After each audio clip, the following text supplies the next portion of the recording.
numbers now for this, our main event of the evening. They are presented by Bucked Up Energy Drink. In the light heavyweight division, Mike Perry versus Thiago Alves. Sean, the fight we've been waiting for, identical height, 1 inch reach difference, nothing much there. This is going to be a fantastic fight, has nothing to do with tail or take. Whoever can get out there, implement that game plan, that strategy, that's who's going to win this fight. Ladies and gentlemen, we are now set for the main event. Scheduled for 5 2-minute rounds in the light heavyweight division. Presented to you by Bucked Up Energy Drink. Get bucked up. Sanctioned by the California State Athletic Commission. Chairman Peter Villegas. Executive Officer Andy Foster. The 3 judges scoring our main event: Chris Lieben, Luis Cobian, Donald Howard. And the 3rd man inside the squared circle, our referee in charge of the action at the bell, Big Dan Murgliata. And now, with our bare-knuckle fans watching live worldwide on the BKFC app and Fubo TV. In the world of combat sports, there are moments that will last a lifetime. We welcome you to one of those moments. From the sold-out Peacock Theater, fight fans of Los Angeles,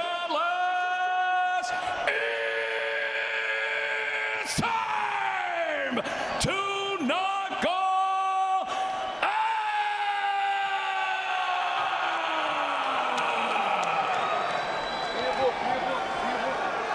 Introducing you first, fighting out of the red corner. Tonight he wears blue trimmed in yellow and red.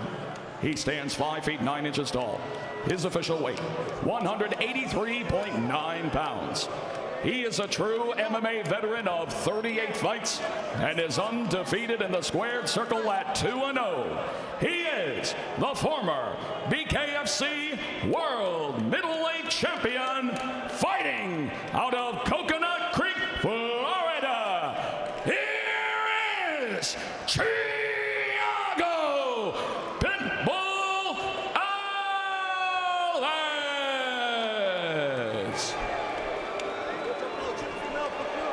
And across the ring, his opponent, fighting out of the blue corner. Tonight he wears pink and blue. He stands 5 feet 10 inches tall. His official weight, 184 pounds even. He is undefeated in his campaign of pain at 4-0. Fighting out of Orlando, Florida. All hail your undisputed BKFC King of Violence, Platinum Mike Perry.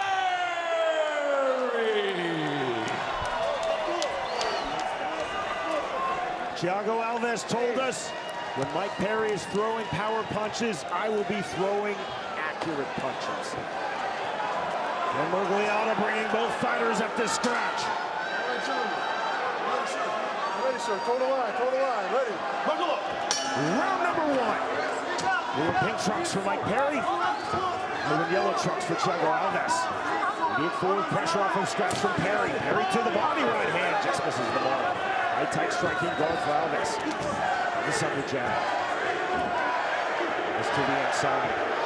Great body punch right there. Immediately the chant of Perry from this Los Angeles crowd. It's on his back foot, tried the counter, couldn't get the right hand through. 3 on the left hook from Mike Perry. Alves trying to counter and takes that right hand. Perry forward again, 80 seconds remaining, round number 1. And down goes Thiago Alves. Look at that power. That's a tough task right there to knock Alves down. He's hurt. Up at 9 is Thiago Alves. He tells Murgliata he wants to continue. Alves is hurt. He stumbles. That is it. Round number 1. And Mike Perry now 5-0 in BKFC. Just a perfectly placed left hook, uppercut type punch. Very nicely done. And that was unfortunate right there that he was not able to keep going. But I think it was the right call because you could tell by the way Alves got up and stepped to his left. He was going to get knocked out if they let that go on.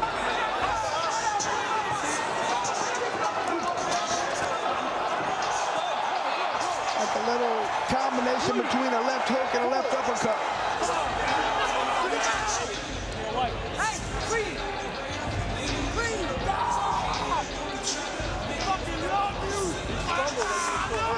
Caught Thiago on the chin.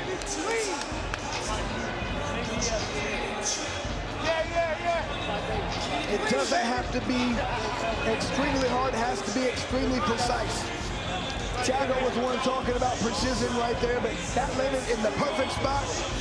It did the damage. Thiago tried to get up, his legs were a little wobbly. And that's a wrap. To go 5-0 in BKFC is a phenomenal accomplishment. Add to that the opponents that Mike Perry has defeated in going 5-0. Julian Lane, Michael Venom-Page, Luke Rockhold, Eddie Alvarez, and now Thiago Alves. Phenomenal from Mike Perry. The only problem is going to be finding more people for this guy to fight. Beautiful left hook. Alves up at 9. Dan Miragliotta then assessing Thiago Alves, asking him if he wants to continue. Alves said yes, but then stumbled to his left. Miragliotta, truly one of the greatest combat sports referees ever, stopping this fight. No protestations from Thiago Alves, and that is victory number 5 out of 5 in bare-knuckle fighting championship for Mike Perry. Here's Jeff Houston. Ladies and gentlemen, our referee in charge, Big Dan Miragliotta, steps in and calls a stop to this fight at 1 minute into round number 1.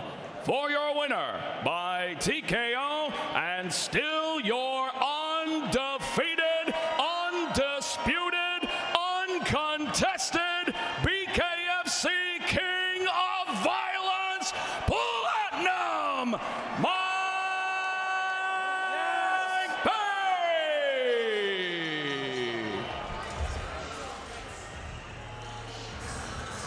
All right, standing by.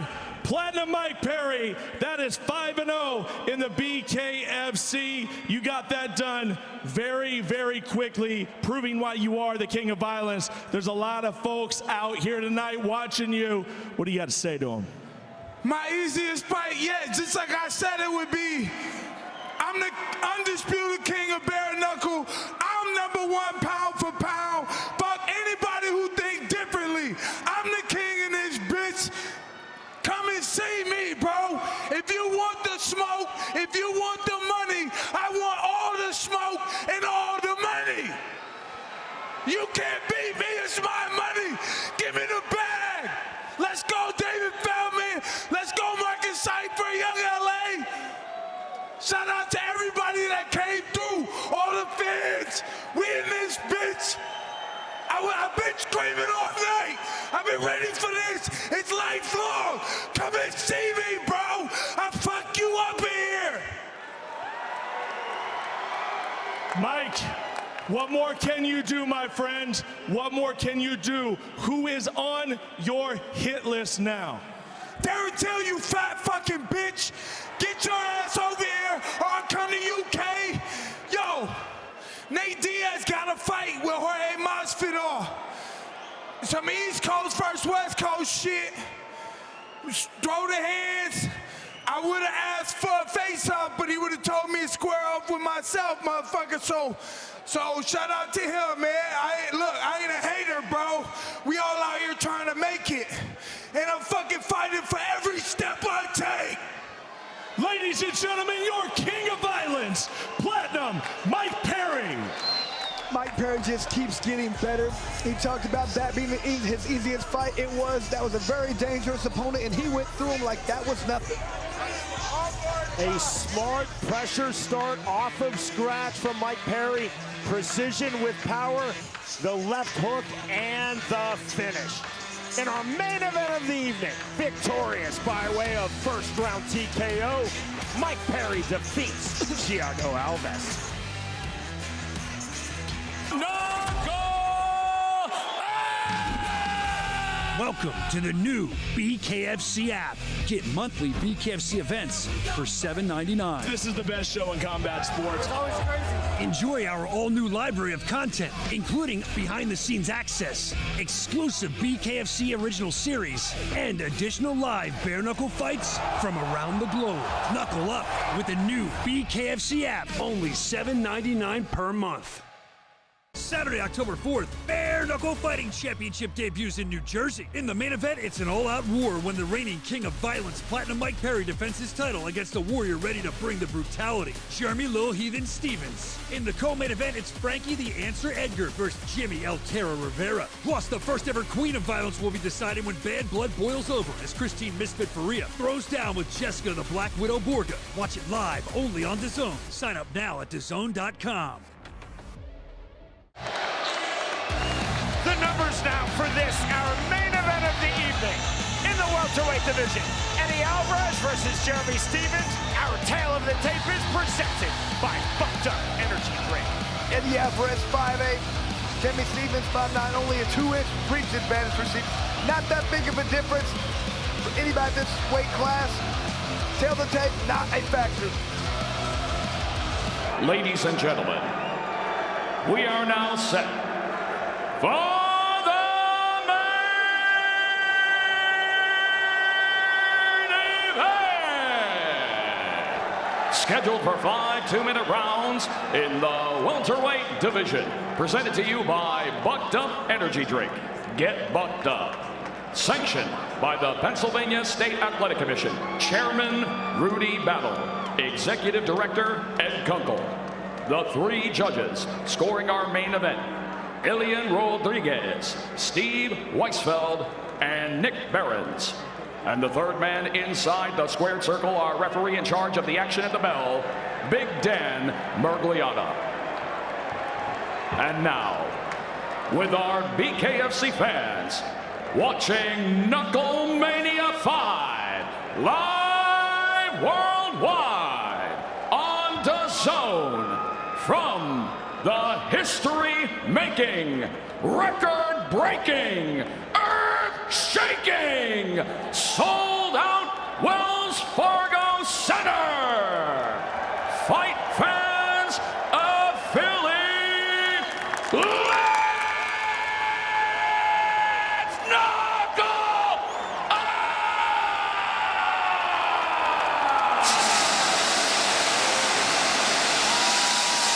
Introducing you first, fighting out of the red corner. Tonight he wears red. He stands 5 feet 9 inches tall. His official weight, 164.6 pounds. He is a true MMA veteran of 51 fights and holds an undefeated BKFC record at 2-0. Fighting out of San Diego, California, by way of Des Moines, Iowa. Here is Jeremy Lil Heathen Stevens.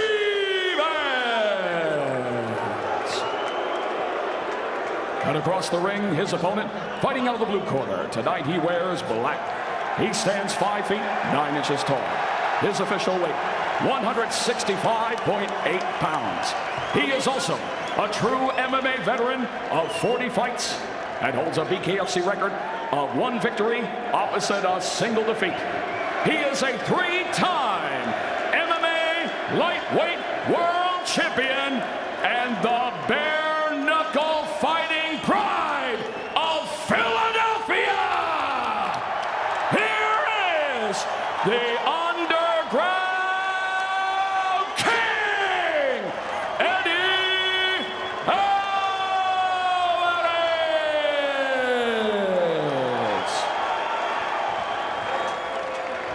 1700s to the London prize ring rules in the 1800s to the modern unified rules of bare-knuckle fighting. You ready, sir? BKFC Knucklemania 5, the battle round number 1. Black trunks for Eddie Alvarez, red trunks for Jeremy Stevens. Alvarez immediately to the jab. Alvarez said he was going to throw a lot of feints, and he's doing exactly that. Trying to look for openings. You hear the chant of Eddie. Step from Alvarez, there's the jab. Attacks striking guard for Jeremy Stevens. Jab on the entry. Jab right back from Stevens. Measured, intelligent start, as you would expect from these two A-plus level fighters. The jab. The right hand from Eddie Alvarez. To the body and to the head. That was clean. You can see the creativity of Eddie Alvarez. So hard to predict when the punches are coming, where they're coming from, what angles. Stevens now coming forward.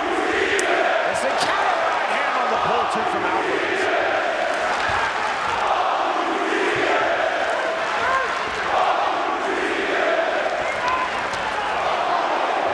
And just off the mark, this crowd in full voice, sold out at Philadelphia's Wells Fargo Center. The loudest crowd in BKFC history.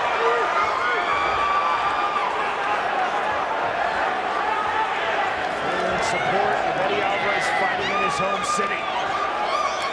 Undaunted is Jeremy Stevens coming forward off the jab. Eddie Alvarez looking very relaxed, looking very good. It's so hard to predict what's coming from his mouth and Jeremy Stevens off. The jab from Stevens. Double jab, 1-1-2, jab right back. Still not getting through that striking guard. Right hand, carried away. The fight is very smooth on the fence. Double jab from Stevens. Alvarez now resetting. Alvarez with the right hand. The bell. We are through the opening round. My man, both those guys trying to feel each other out, look for openings, looking for holes. Beautiful. Have some water. Sit down. Alvarez looks very good. Excellent. Jab after every punch. Jab after every punch. You're doing excellent. Don't stay there in front of him. Be careful of the parrying him. You understand what I'm saying? I don't want you touching him and parrying. You follow what I'm saying? You go with some packs now. You keep going high-low, but you're not coming back up high. You follow what I'm saying? Wait.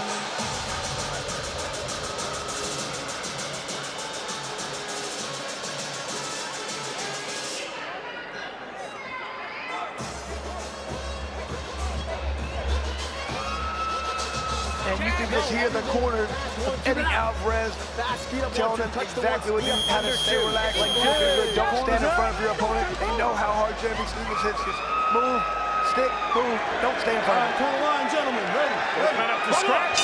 Dan Morgliano starts round number 2. Multiple jabs off from scratch. 5 in total for Alvarez to start the second round. There's the left hook to the body goes Alvarez.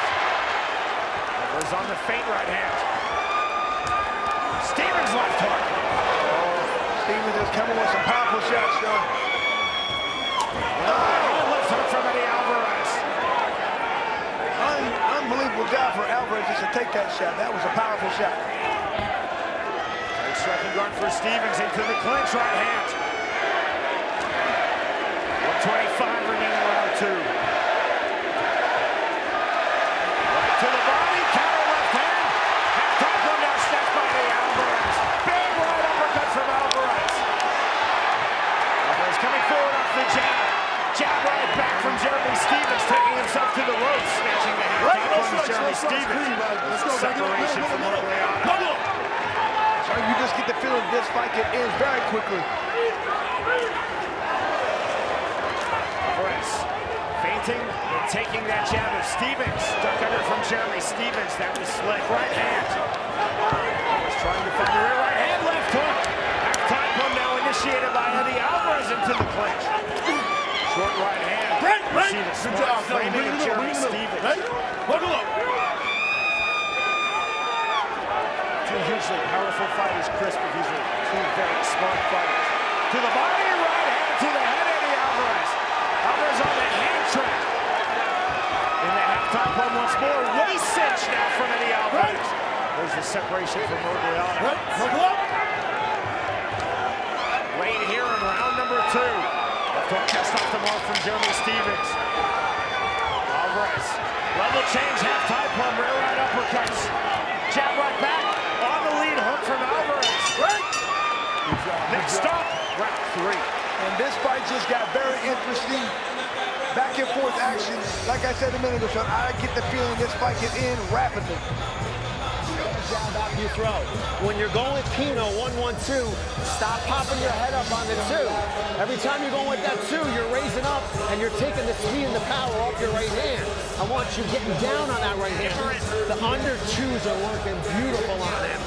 Now he's starting to dip. Let's go 9s. 2 to 9, but get that jab back after.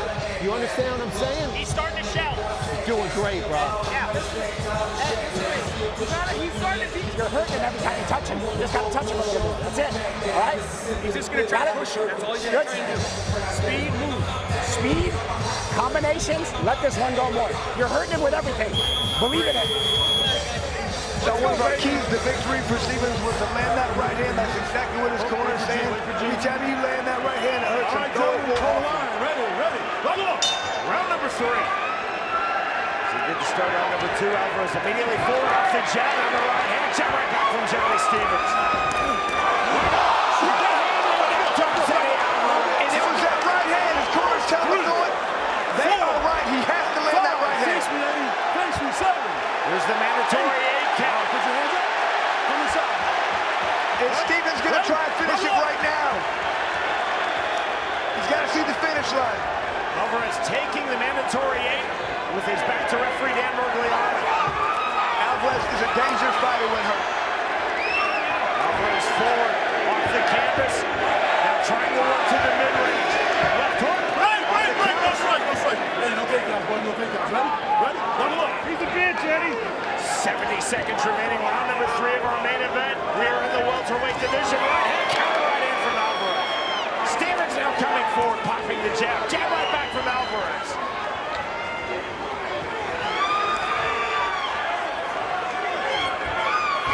On the left hook, right hand. Nasty uppercut by Stevens. Alvarez trying to time his own rear right uppercut. Short left hand from Alvarez. Right hands now from Jeremy Stevens. Chest to chest. No strikes. Clinch turns him active. Separation from Dan Borgliano. 35 seconds remaining round 3. Spear of blood on Stevens' right brow. See the framing again from Stevens. That is effective. Right. Good job. Cross-arm framing. Buckle up. Goes on the hook jab through the center circle right hand. Double jab 1-1-2 from Alvarez. Right hand again. Knockdown number 2 recorded by Jeremy Stevens. The right hand just keeps doing more damage. 6, 7, Alvarez is hurt. 8, 9. Eddie, face me. In the middle, okay? Huh? Borgliano talking to All right, Alvarez. ready? Buckle up. The bell. Oh, that is the end of round 3. I thought Dan was about to call that fight. I'm glad he didn't. I couldn't hear him. I asked him if he was okay. He said he was good. Eddie Alvarez coming forward. Just got hold of a beautiful, clean right hand from a different angle. Are you sure? Fight's over. After the first knockdown, he lets everybody know with a thumbs up. He's hurt.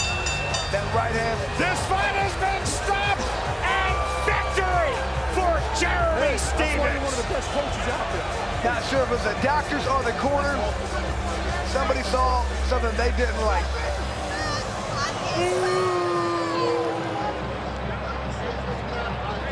What a turn of events. Eddie Alvarez looked very good in that first round, Sean. He looked like he was confusing Jeremy Stevens, and he had no idea where the punches were coming from. He landed a lot of good shots. Jeremy Stevens figured it out in the second round. You can see we were in a different fight and really turned it on in that third round.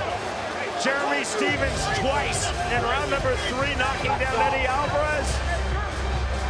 And this fight stopped between rounds 3 and 4. Jeremy Stevens now 3-0 with emphasis in BKFC. And you have to think a title fight is coming for him. He's looked phenomenal. You can just see the power he has, especially with that right hand.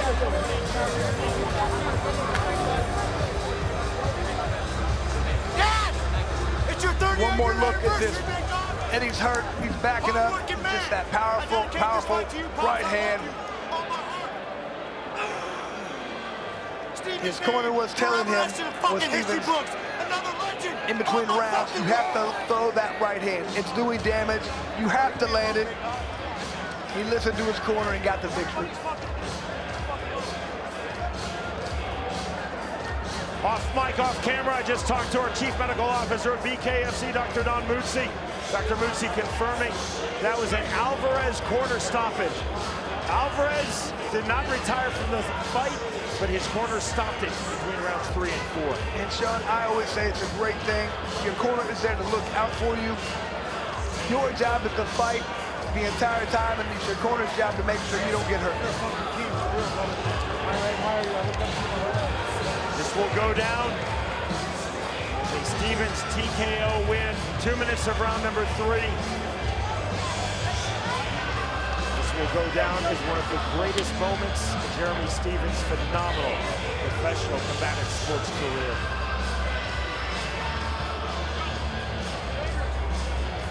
We go to Jeff Houston. Ladies and gentlemen, the blue corner steps in and calls a stop to this fight at the conclusion of round number 3. For your winner, by TKO, Jeremy Lil Heathen Stevens. All right, I'm standing by with your winner tonight. Everybody was against me, big dog. Came in here and wrecked this shit. Let's go! Yo, listen, what an incredible fighter Alvarez is. He hung in there with you, but the power was too much tonight. What do you attribute this win to, Jeremy? Speed. Years of being broken. You know, I lost so many times in the UFC, like 1,000 times, but I put myself back together 1,003 fucking times, big dog.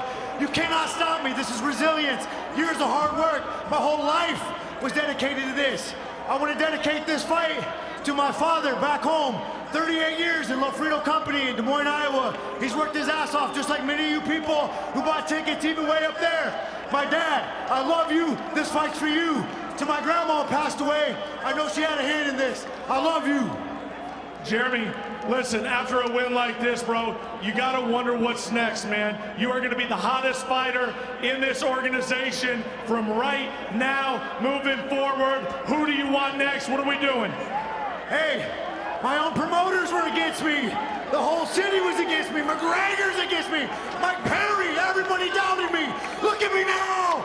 Pay me my fucking money. Let's go. There it is, ladies and gentlemen. Jeremy, Lil Heathen Stevens. Connor, come here. I want McGregor right here. Connor, come here. Who's this guy, huh? Who the fuck is this, baby? Yes. Yeah, let's make a date. Let's set a date. Who's gonna stop me man to man? No one's gonna stop me. David, make the date. Let's do it. One down for the pro, yeah? One down for the pro. Let's go. Hey, bleed, baby, just bleed. Ladies and gentlemen, one more time for Jeremy Lil Heathen Stevens. And Sean, sometimes it's all about motivation, and you can tell Jeremy Stevens still wants that world title. He hasn't had it yet, but he really wants it, and he earned it tonight. Eddie Alvarez is a true legend, and that was a legendary performance and victory for Jeremy Stevens. Both fighters had their moments. Stevens taking full control of our main event in round number 3. 2 knockdowns of Alvarez, and then the corner of Eddie Alvarez stopping this fight between rounds 3 and 4. In our BKFC Knuckle Mania 5 main event of the evening, the winner by way of 3rd round technical knockout, Jeremy Stevens defeats Eddie Alvarez.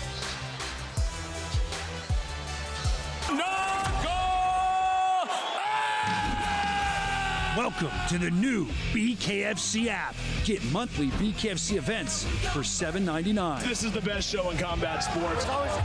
Enjoy our all-new library of content, including behind-the-scenes access, exclusive BKFC original series, and additional live bare-knuckle fights from around the globe.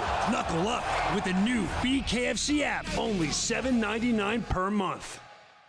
Saturday, October 4th, Bare-Knuckle Fighting Championship debuts in New Jersey. In the main event, it's an all-out war when the reigning king of violence, Platinum Mike Perry, defends his title against a warrior ready to bring the brutality, Jeremy Lil Heathen Stevens. In the co-main event, it's Frankie the Answer Edgar versus Jimmy El Terra Rivera. Plus, the first ever Queen of Violence will be decided when bad blood boils over as Christine Misfit Ferea throws down with Jessica the Black Widow Borga. Watch it live only on DAZN. Sign up now at DAZN.com. The numbers for this, our co-main event of the evening, presented by Forged Irish Stout. For the BKFC Women's Flyweight World title, the champion Christine Ferea versus Christine Vicens. And Vicens with a 1-inch height advantage. However, it's Ferea with a 2.5-inch reach advantage. She wants to throw those long, straight punches to make Vicens pay for everything. Ladies and gentlemen, we are now set for the co-main event. Scheduled for 5 2-minute rounds for the undisputed BKFC Women's World Flyweight Championship. Presented to you by the world's creamiest nitro stout, Forged Irish Stout. Introducing to you first, fighting out of the red corner, tonight she wears black and white. She stands 5 feet 6 inches tall. Her official weight, an even 125 pounds. She holds an undefeated BKFC record at 3-0. Here is your undefeated challenger, fighting out of Miami,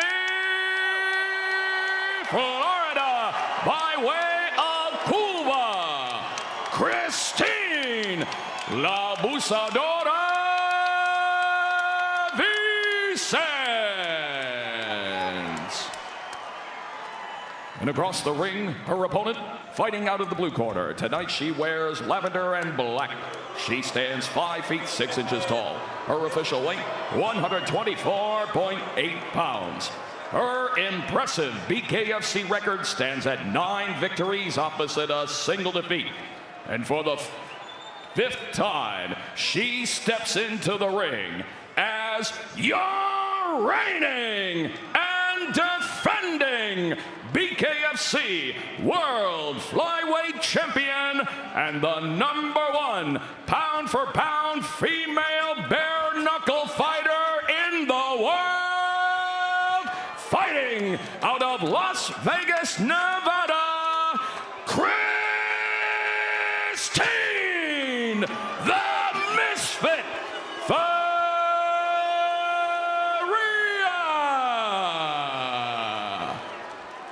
And our referee in charge of the action, Sam Burgos.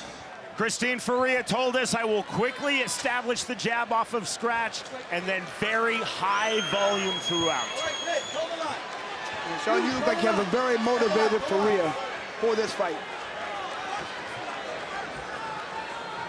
The bell, round #1. Fast start off of scratch for the undefeated challenger, Christine Vicens. She's in the black and white trunks. Vicens to the canvas. Natural to slip, pushed down by Sam Burgos. The purple trunks for the champion, Christine Ferea. Overhand right off the mark from Vicens. Ferea fluid on the outside with the jab. High, tight striking guard for Vicens, looking to enter into the mid-range. These are two of the best pound-for-pound fighters in all of BKFC. On the overhook, almost a face wash from Vicens. Driving pressure from Vicens, hard to the body. Hard to the body, right back from Ferea. To the head goes Christine Ferea with the right hand. Left hand to the head from Vicens. And Ferea landed some very good shots in these exchanges. Great referee from Sam Burgos, letting this active clinch flow. And Sean, this is such a tiring style. When you're in that mix, when you're in the clinch, so tiring. Only a cut over the eye of Vicens. In activity, there's this separation from Borga. 55 seconds remaining, round #1 of our world title co-main. Left hand, more driving pressure, chest to chest from Christine Vicens. On the right uppercut, counter right hand from Ferea. I'm very impressed with Vicens being able to push Ferea backwards, but Ferea is so strong and pushing her around very even in that exchange. Ferea now coming forward hard off of the jab. Vicens cut under her right eye.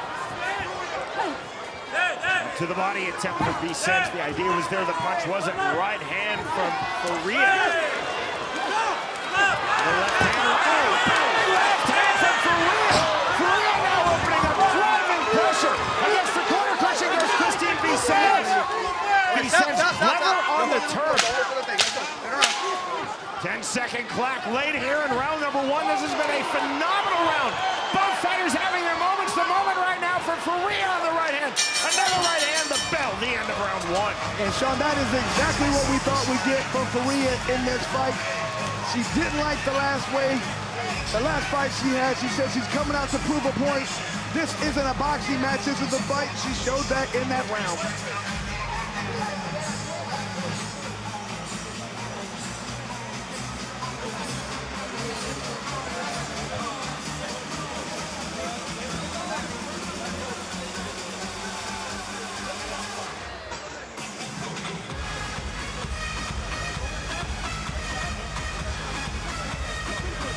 Sean, in that first round, I felt like you just saw a different level of strength from Ferea.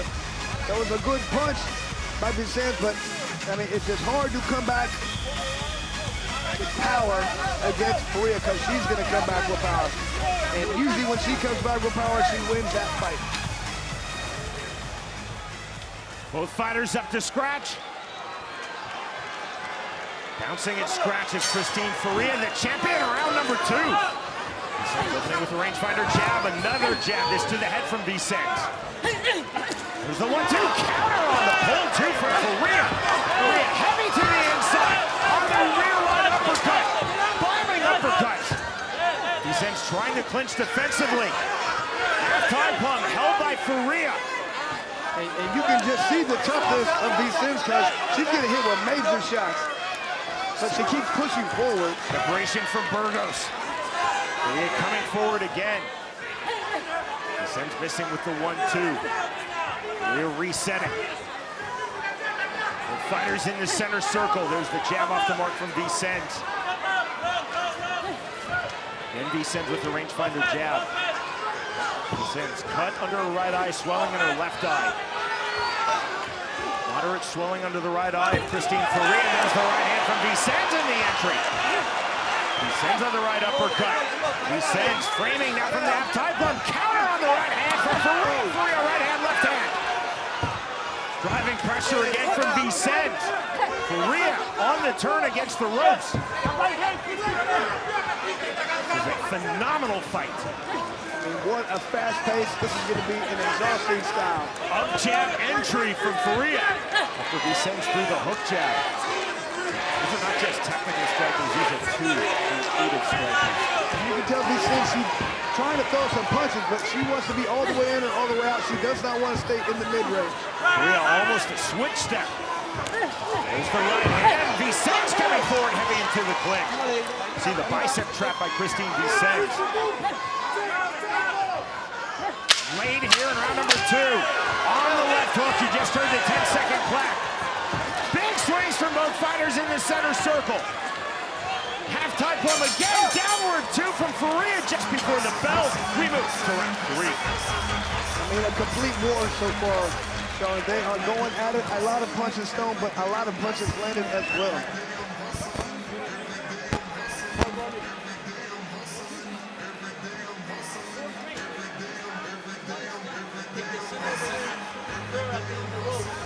She's trying to hold you to slow down the rhythm.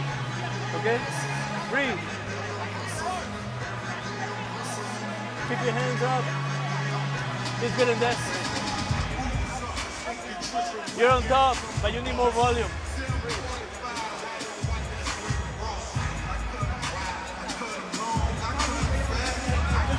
On the end swell, Chris being applied under the right eye of Christine Ferea. I don't think anybody can understand just how exhausting this style of fighting is. When you're inside in the clinch, pushing, pulling, moving, hitting, so tiring. And fighters up to scratch, 3 feet apart, round number three. The active jab immediately to start the third round for Christine Vicente.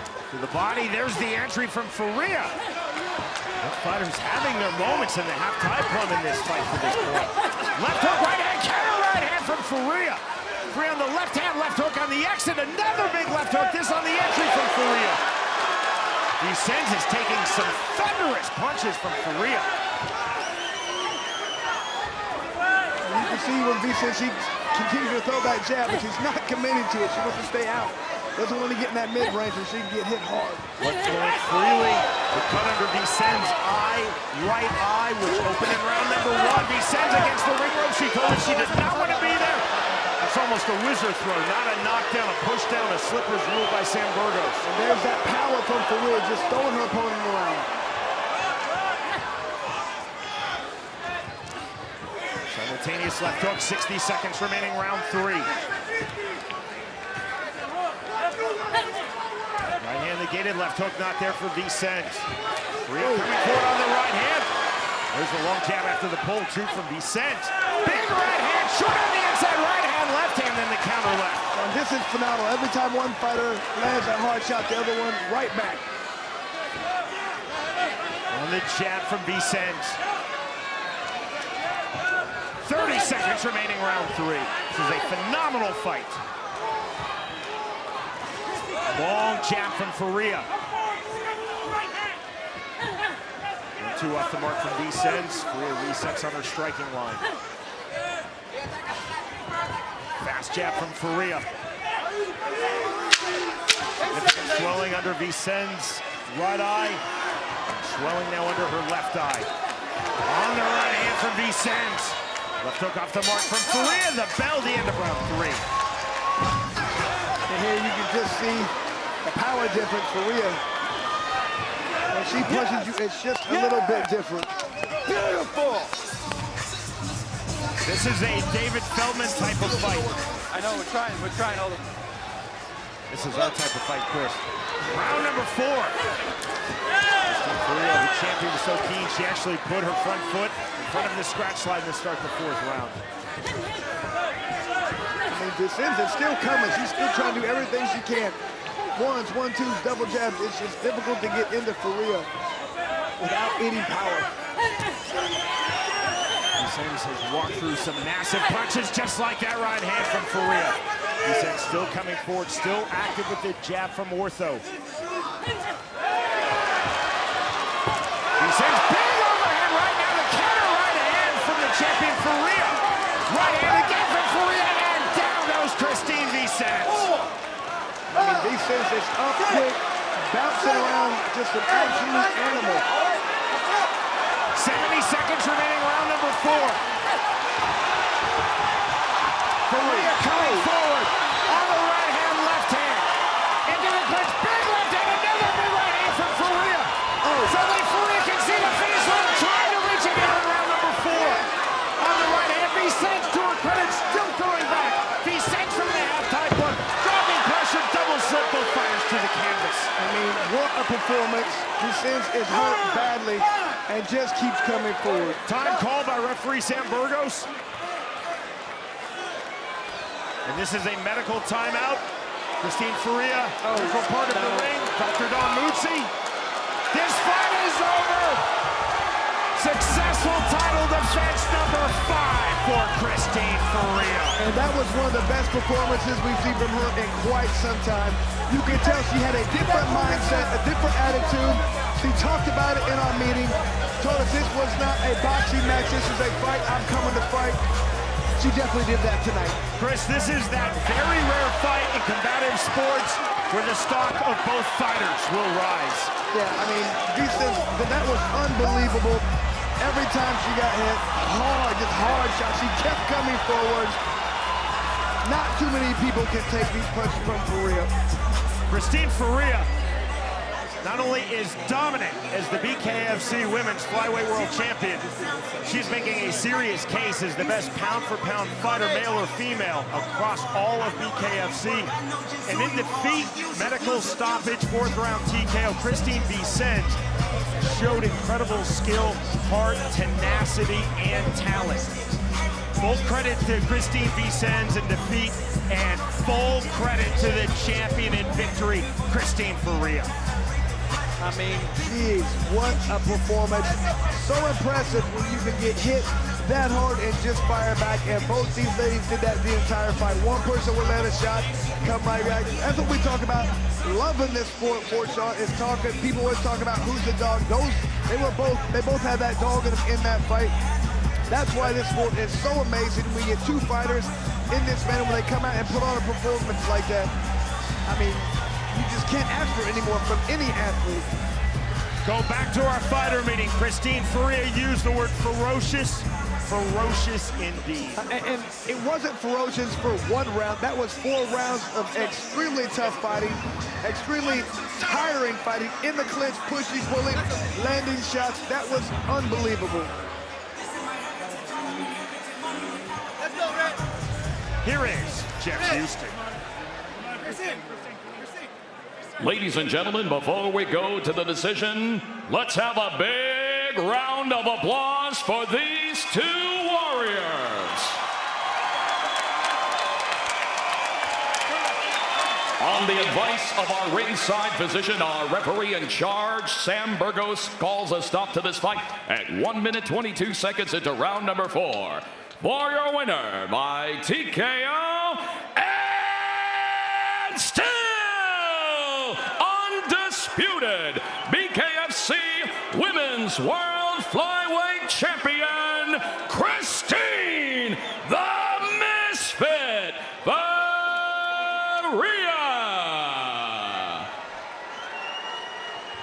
And I'm standing by here with the champion. I'm just going to go ahead and say it. You already said it once. I'm going to say it. The Misfit is back. I'm going to quote Nate Diaz. I'm not surprised. How about that victory? You look like the Misfit of old. You came out to hurt that girl tonight. How'd that feel to be there, to be in a fight? You know, first off, I got to thank Christine Vincent for bringing the fight, being a warrior, and not giving up no matter what. And you know what? Thank you, everybody. Florida, you guys have always been great to me.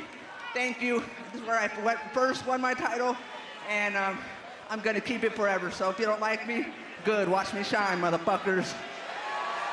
Christine, you know, going forward, you know, she did bring the fight to you, and I know that's what you want to see. When you look out into the landscape of combat sports, you know, I actually called you the GOAT, just like Clarissa Shields, right? Greatest woman of all time in bare knuckle. Who interests you? Who's the name out there that you want to step inside this ring? Is it somebody in the organization? Is it somebody out of the organization? Who do you want to step up?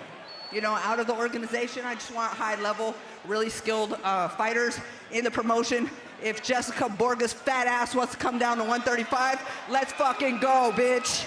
Ladies and gentlemen, and still Christine Misfit Ferea. So next level performance, got back to her basics, got back to who she is. She's a savage, she's an animal. She went out and she showed that tonight.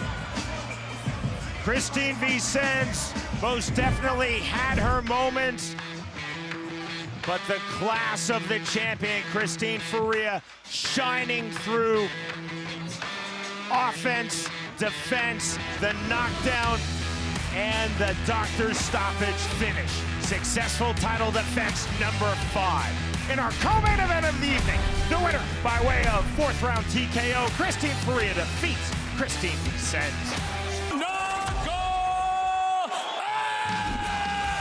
Welcome to the new BKFC app. Get monthly BKFC events for $7.99. This is the best show in combat sports. Enjoy our all-new library of content, including behind-the-scenes access, exclusive BKFC original series, and additional live bare-knuckle fights from around the globe.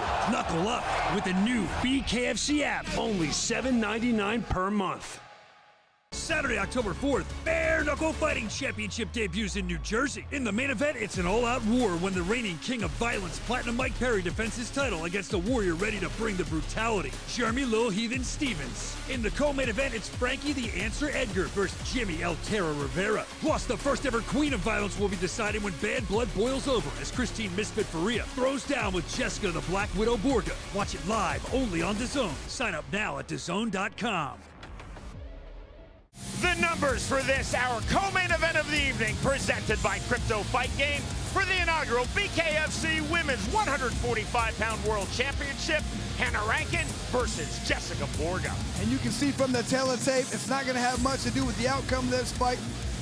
Not much of a height difference, 2 inches, reach, 1 inch, that's nothing. It's going to be who can implement the game plan. That person's probably going to win the fight tonight, Sean. Ladies and gentlemen, we are now set for the co-main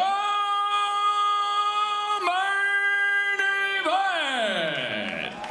scheduled for 5 2-minute rounds for the inaugural BKFC Women's World Featherweight Championship. Presented to you by Crypto Fight Game. Introducing to you first, fighting out of the red corner, tonight she wears silver and black. She stands 5 feet 7 inches tall. Her official weight, an even 143 pounds. Her undefeated BKFC record stands at 2-0. Fighting out of Lakeland, Florida, USA. Here is Jessica, the Black Widow Borga. And across the ring, her opponent, fighting out of the blue corner. Tonight she wears white and red. She stands 5 feet 9 inches tall. Her official weight, an even 145 pounds. Her impressive pro boxing record stands at 21 fights. And she stands undefeated in the squared circle at 1-0. She is the former WBA and IBO Super Welterweight World Champion. Fighting out of Glasgow, Scotland, here is Hannah, the classical warrior, Rankin. The first and only. And our referee in charge of the action, Big Dan Mergliata. Hannah Rankin told us, I believe that Jessica Borga is at her most effective in the clinch, in the mid-range. Therefore, I want to be in the pocket or on the outside. The winner becomes the first ever BKFC Women's Featherweight World Titleist. The bell round number 1. Fast start out from scratch for the fight from Scotland, Hannah Rankin. She's in the white trunks. The American Jessica Borga is in the black trunks. The right hand. Left hand, there's the counter. Both fighters throwing big. On the overhand right. Get off the jab. Borga to the outside on the duck under. And right hand.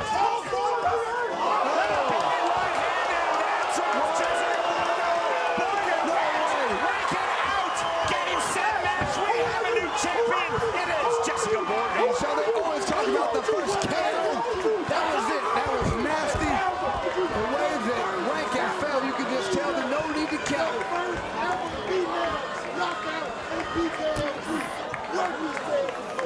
We've talked about how powerful Borga is, how her punching power is different than every other female we've seen in that division. That proves it in that situation. That was nasty, Shem. A clean knockout to the title for Jessica Borga. She talked about how much better of a fighter she was since she moved with this camp. She said it was going to be noticeable, and she was correct in that assumption. And that was fantastic, her ability to throw those nice, hard, straight punches. Hannah Rankin told us she would have a fast start. She had a fast start. Borga sat back, found her range, found her timing, and unloaded with massive power. It just took a second for her to find it. There was a good right hand. There was a second one.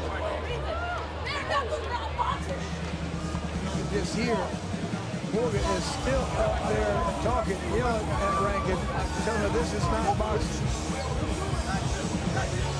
Ladies and gentlemen, our referee in charge, Big Dan Mergliata, calls a stop to this fight at 32 seconds into round number 1 for your winner by KO and your inaugural BKFC Women's World Featherweight Champion, Jessica, the Black Widow Borga.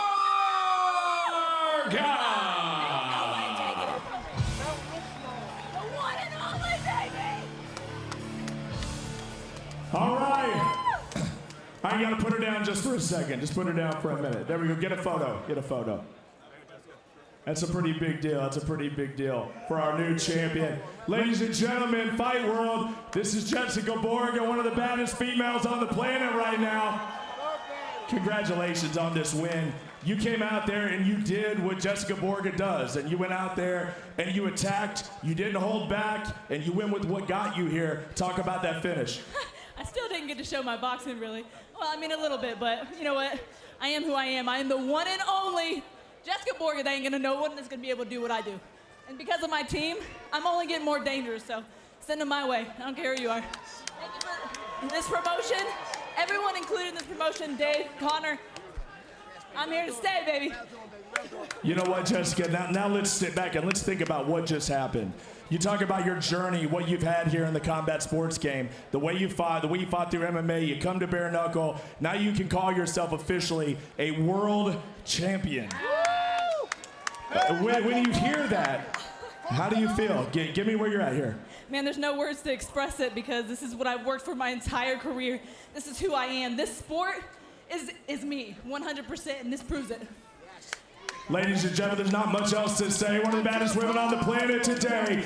It is Jessica, the Black Widow Borga. She talked about having that belt for a long time, Sean. It's going to be hard to find anybody who can be able to take her right now. I know this is a fight game, but man, she's looking really tough and hard to beat at this point. Pure joy in celebration for the first ever BKFC Women's Featherweight World Titleist Jessica Borga, and pure power from Borga. The right hand, that is the fight. The winner by way of round 1 knockout, Jessica Borga defeats Hannah Rankin.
Knuckle Fighting Championship is presented by Bucked Up Energy Drink.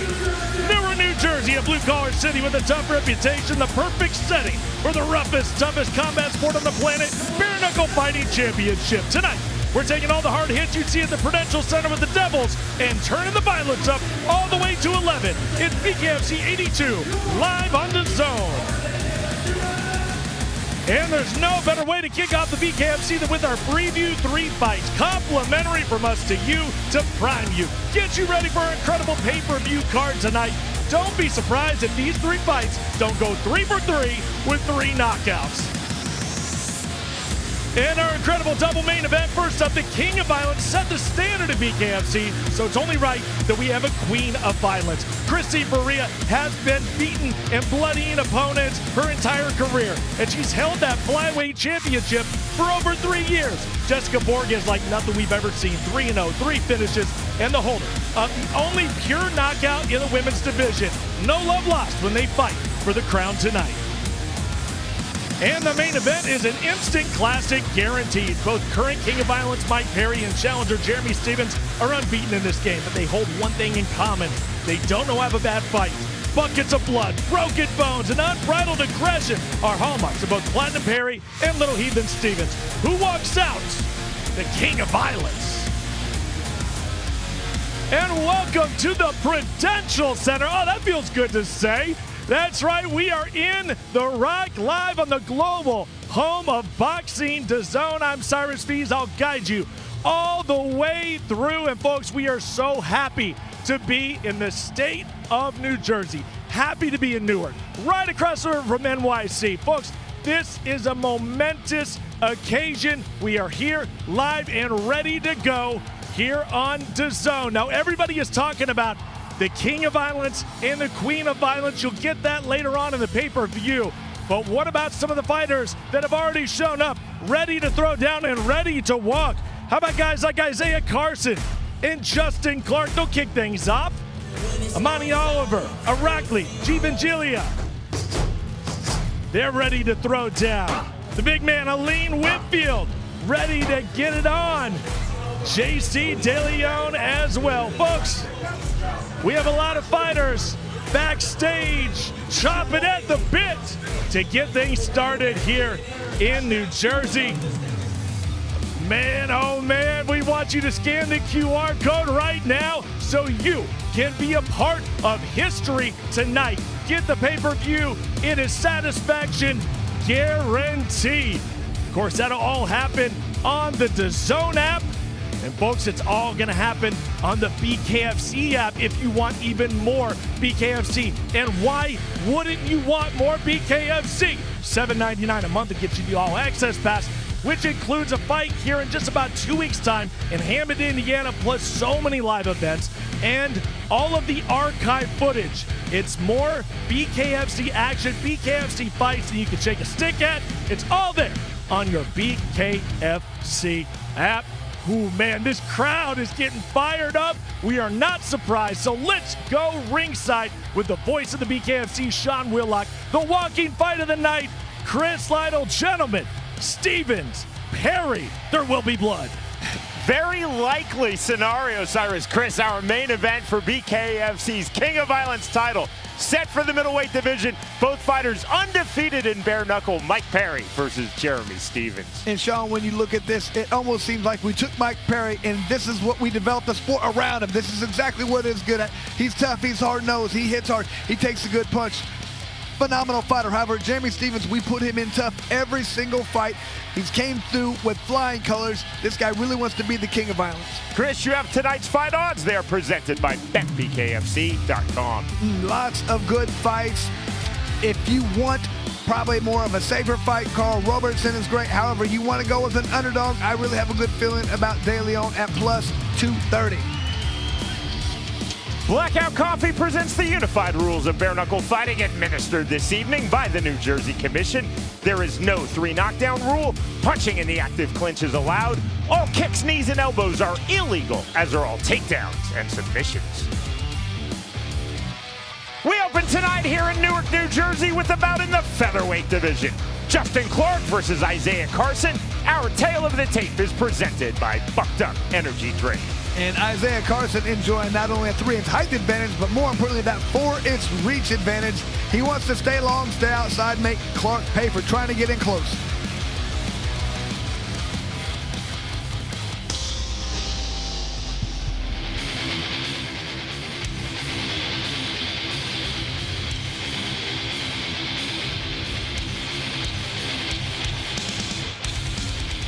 This is fight number 4 in bare-knuckle fighting championship for Isaiah Carson.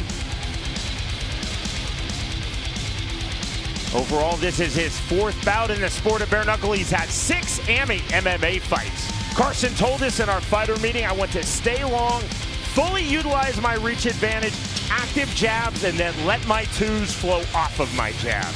Absolutely knows he has to be patient in this fight. Feels like a good key. He wants to frustrate his opponent, use a lot of in and out motion, make his opponent pay. Of his opponents in this featherweight bout, Justin Clark, Isaiah Carson said, I think he's going to start quickly off of scratch. I cannot allow him to overwhelm me with his forward pressure. I have to negate that forward pressure with excellent footwork. Controlling the range in or out is my key to victory. And he controls the range with that jab. If he can utilize that jab, make his opponent pay, risk coming in and then throw that straight right or the uppercut, he's going to catch him.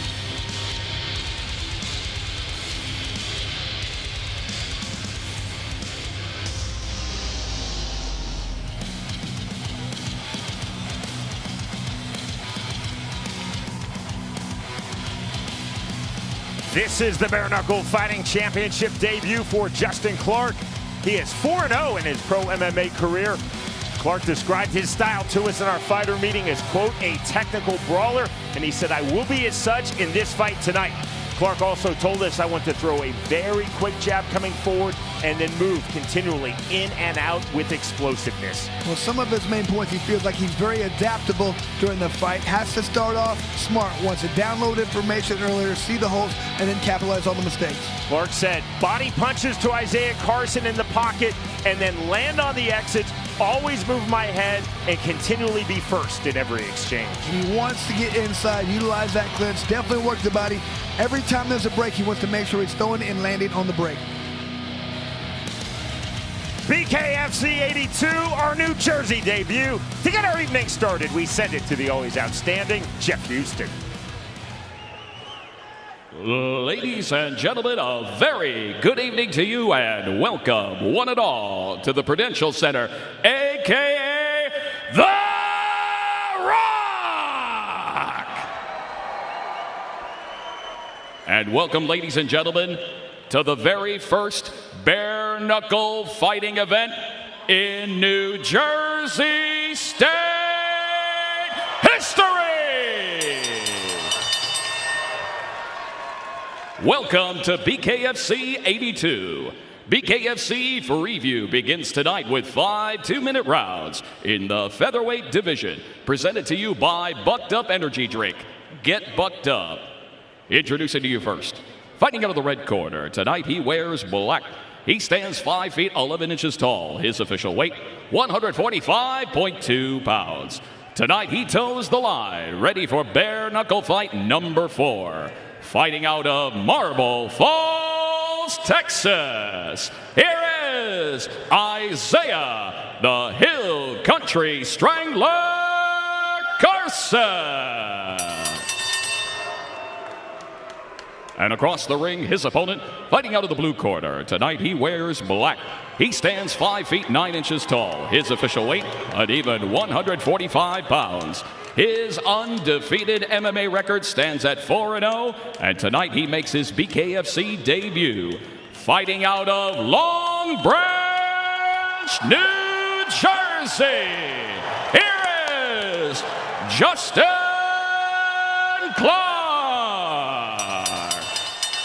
And our referee in charge of the action, Vincent Dudley. Justin Clark told us, I do not want to overthrow punches. My focus is instead on being extremely clean with every punch.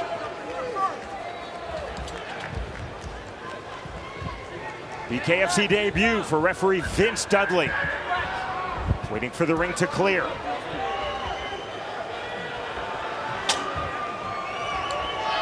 Toe the line. Both fighters now being called up to scratch, 3 feet apart. Knuckle up. The bell, round number 1. Feint step off of scratch, forward pressure immediately.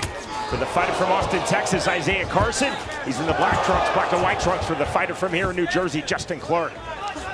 Step in jab from Clark. Clark to the body.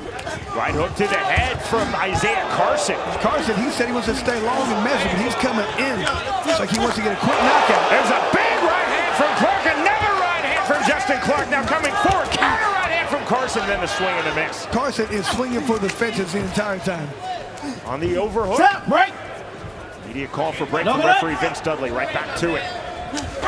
Jabbed in the overhand right from Clark. Counter right hand. That looked like an illegal back fist from Justin Clark. No warning. Fight on from referee Vince Dudley. Clark doing a good job of ducking under the punches and throwing. Every time he tries to come up, he's trying to land that overhand. See the hand traps. The hand fighting down the step in right hand from Justin Clark. That was slick. Carson took that extremely well. Turn and a right hook on the turn from Isaiah Carson. That was slick right back. 60 seconds remaining. Round number 1. We are in the featherweight division.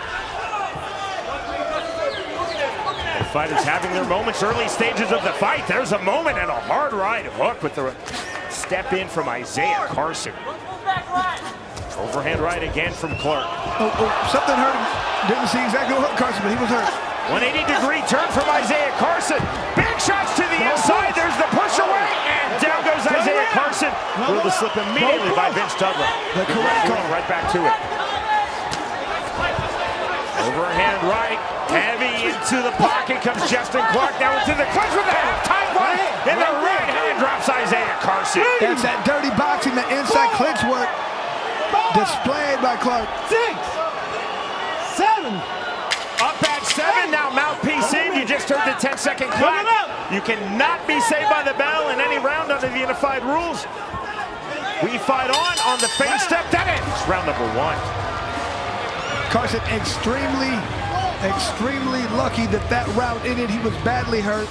I felt like Justin Clark was going to go for the knockout at that point, but Carson does have a minute to regain himself at this point, and that's exactly what he needs to do. He needs to get his feet underneath him. And here's that big right hand. Oh, landed clean and flush. But, I mean, Carson took that well. And this was the inside. Look, that punch you don't see does a lot of damage. He didn't see either one of those punches coming. That's why he went down. Once again, with a minute to rest, he needs to get his legs underneath him. He needs to continue to get on his bike, move around as this round starts. Try and catch his opponent Clark coming in. BKFC fighter and cutman extraordinaire, G. Perez. In the corner of Justin Clark. It's a relatively rare scalp cut, Chris, in bare knuckle. Those cuts on the lower portion of the face. And you just throw punches when you land. Not much cushion side of the head. Knuckle up! Round number 2. Really to the jab, off and scratch to start the second round, Justin Clark. And a miss with the rear right hand. Carson threw it naked. There's the naked right hand, the stepping clash of heads we fight on. Looked unintentional, no complaint from either man. I like what Carson did now since he's waiting for him to come in and throw those uppercuts. Big right hand again, now the 180 turn from Justin Clark. Good counter by Carson. Carson trying to stay long. There's the step into the mid-range for Justin Clark. Carson on left right hand. I mean, Carson is showing a good chin because Clark is tagging him. Overhand right starting to find a home for Justin Clark. As is that jab from Clark. Naked right hand again. Right hand right back for Clark as he lands. Once more to the jab goes Justin Clark. 65 seconds remaining, round number 2. Shuffle step for Carson. Overhand right again from Justin Clark. See, Carson continues swing stances. He's trying to find a way. He's trying to stop these punches from getting in and doing damage. Carson from southpaw. Tentative check right hand through the left, couldn't find it. 40 seconds remaining in the second round of this featherweight bout. If I'm Clark, I'm really thinking I want to stop this fight quick because he's bleeding pretty bad. There's a hard right hand again from Justin Clark. He is really timing that overhand right. Credit to Isaiah Carson off the canvas in round number 1. He's taken some big shots and walked through them just like that. Now lands a big right hand of his own. Blood pouring from that scalp cut left side of Justin Clark's head. Luckily, it's not getting into his eye. Shouldn't be a problem. Final seconds of this second round. A very competitive fight thus far. There's the bell. Once again, that was a very good round. I'm glad to see that cut on the side of the head. Hopefully will not be any problem for the doctors getting involved. And here's some of the back and forth action you can see. Good right hand landed by both competitors.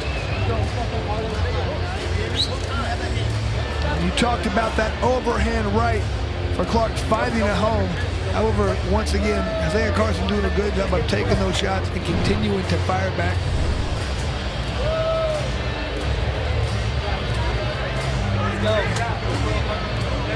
I feel like Clark needs to do exactly what he's doing, work on getting in, landing that overhand right.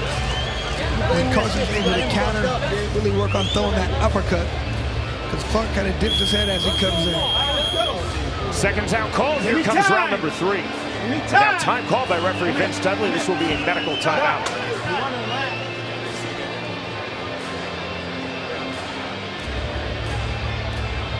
Checking on that scalp cut.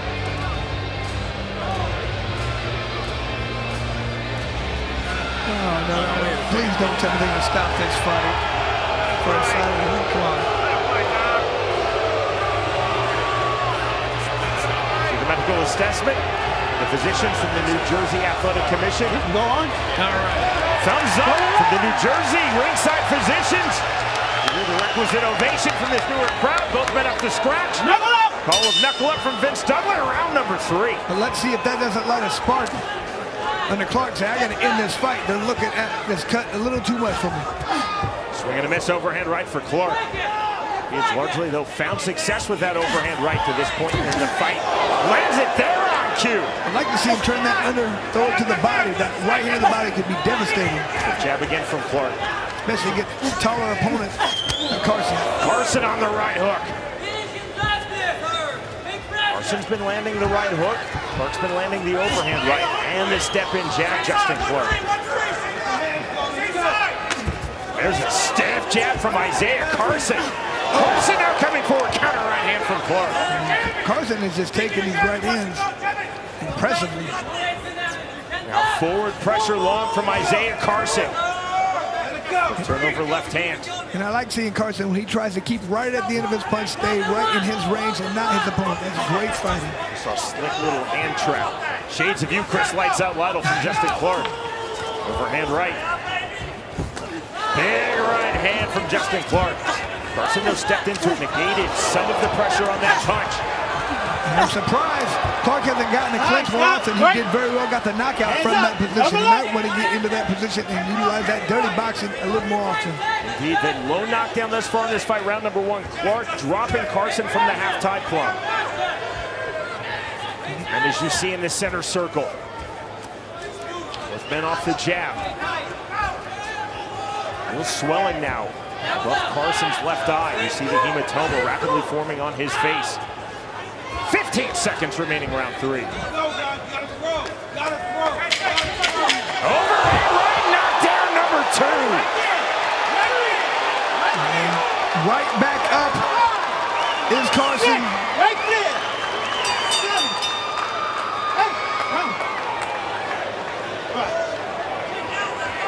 The bell just went. That's the end of the round. We will go to round number 4.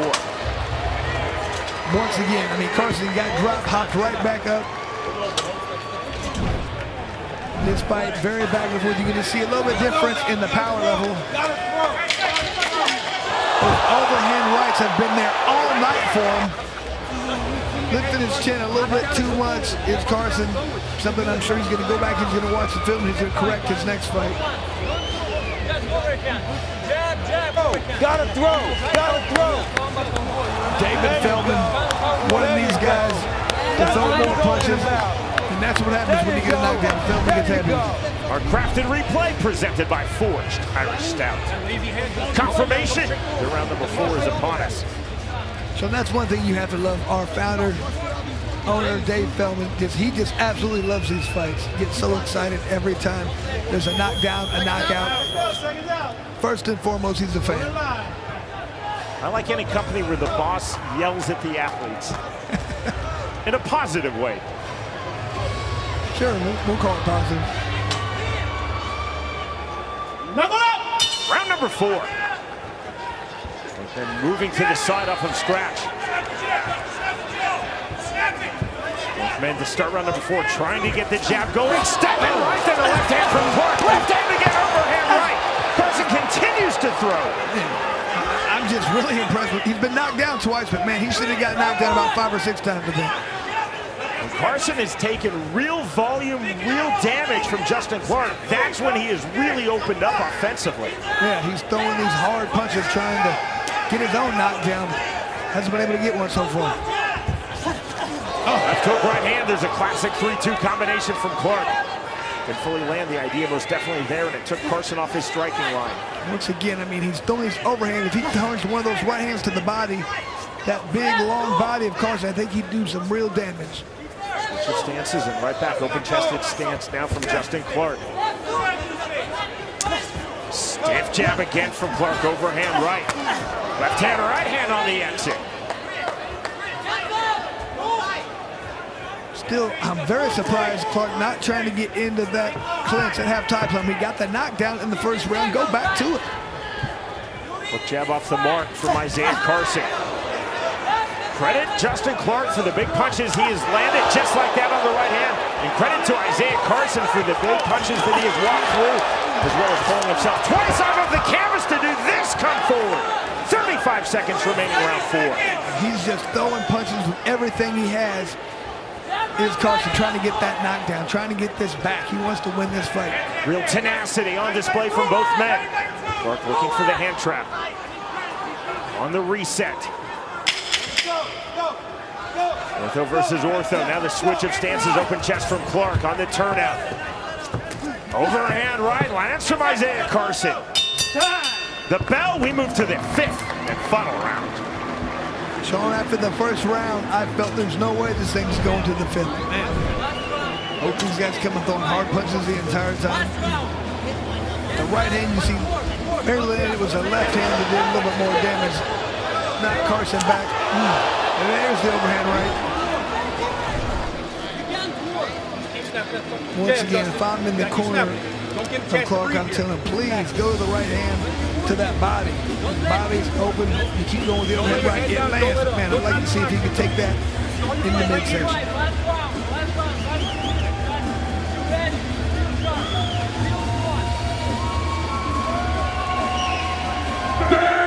If you're Carson, you have to think, I have to do something meaningful in this run. I have to catch him coming in.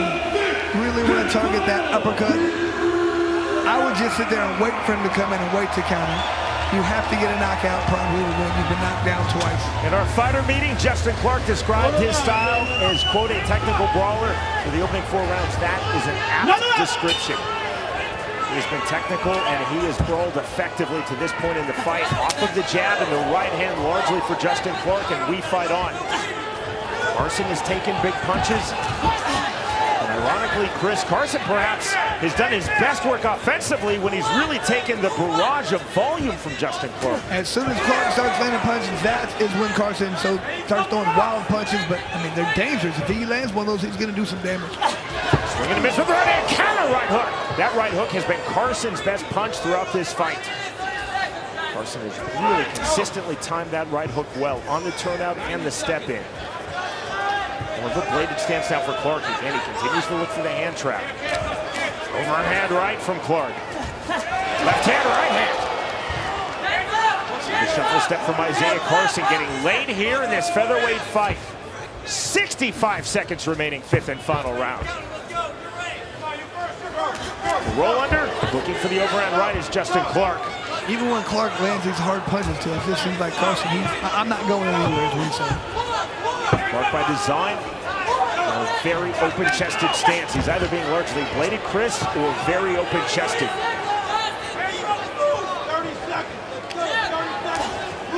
Up jab from Justin Clark.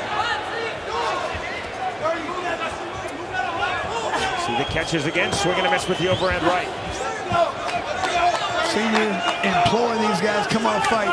Don't leave it to the judges. You never know what they're going to say. Once again, that overhand right, it's Carson sees at this point. Turn that over to the body. Let's see how that plays out. We catch defensively from Carson, then the jab of the zone. There's that open chest again from Justin Clark.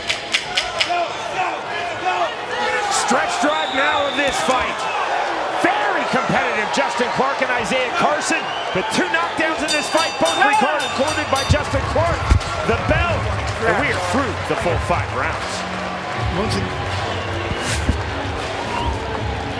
Once again, Sean, I thought after the first round, no way this fight goes the distance with me. Too much heart displayed by both fighters.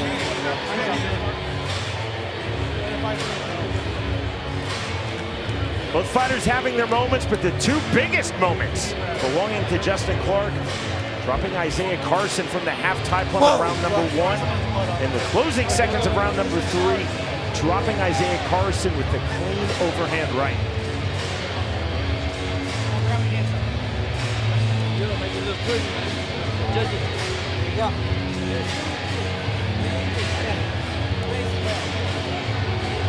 Isaiah Carson told us he wanted to fully utilize his reach advantage. He was effective when he was long, but Justin Clark so effective, cutting that distance with a jab and then the overhand throughout. And that's the thing, as Carson and they both throw punches, that overhand right is always there. That's why I was talking about a shorter opponent a lot of times has, in some ways, an advantage when you can land those overhand punches. I always found it tough to deal with the shorter guy. They duck under punches, they come back. If they fire as they come up, it's very devastating. Clark told us in our fighter mini, I cannot allow Carson to stay long, make this an outside fight. I have to solve that reach advantage of Isaiah Carson. Largely he did throughout this fight. And he did so by throwing those overhands. That's a great equalizer. Somebody coming in, trying to land jabs, trying to control the range. You come over the top with that right hand. You can change things immediately, as it did in this fight. Bare-knuckle, most definitely a sport about knockouts. But this was the flip of that. This was a really hard-fought, rough, rugged, and intense 5 rounds going the distance. We send it to Jeff Houston. Ladies and gentlemen, before we go to our decision, let's have a round of applause for these 2 warriors. After completing the scheduled 5 rounds, our judges at ringside are all in agreement at 50-43 to the winner by unanimous decision, Justin Clark. Great job for Clark in his first fight.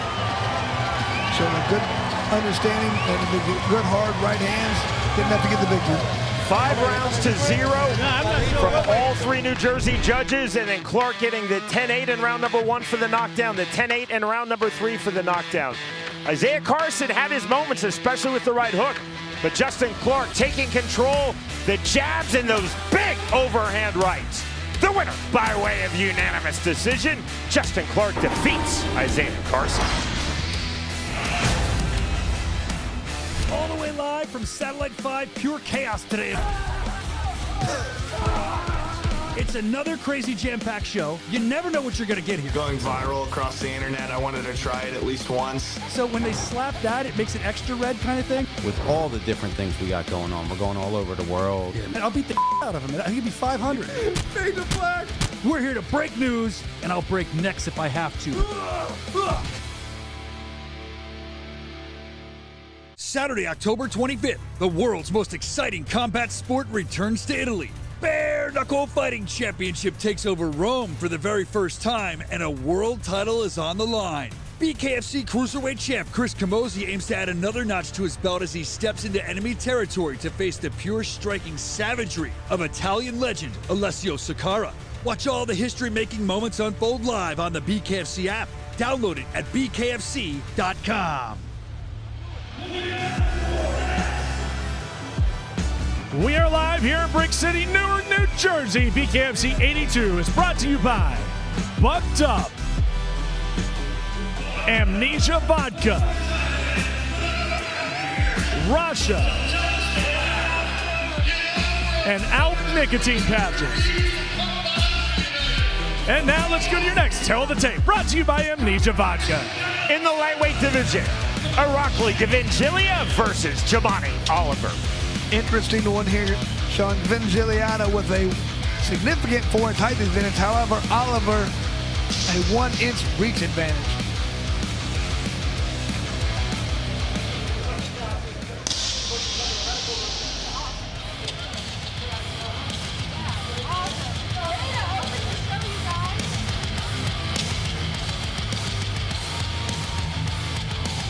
This is the BKFC and indeed professional combative sports debut for Jabani Oliver. He was 3-0 as an AMI in mixed martial arts. Jabani Oliver told us in our fighter meeting, I want to combine fluidity with heavy aggression throughout this fight, constant in and out movement, always throwing my jab. Making sure he gets into the pocket here, feels like he has power in both hands. He will utilize his jab to get into that pocket, and that's when he unloads. In the pocket, Oliver has said, I will throw my left jab, my right jab, then my right cross. I will throw left hooks, right hooks with power. I want to be reactive throughout this fight. If Irakli Gavingilia, my opponent in this lightweight bout, moves, I will smartly cut off the ring. I'm not going to be reckless in pursuit of a finish. The way he's going to cut off the ring, he's going to mirror his opponent's hips, and as he does so, he's going to get in. He wants to make this a rough, rugged fight, and that's where he has the advantage over his opponent. Oliver said, I cannot let Gavingilia stay on the outside and counter, which I believe Oliver told us Irakli Gavingilia wants to do. I cannot allow him to get his rhythm. I have to control the rhythm of this fight. Well, he has to make sure he's extremely aggressive in this fight. That's the thing. Gets in, puts his opponent around, make this his style of fight. His opponent wants to make this a clean fight, not him. He wants to make it a dirty, rough fight.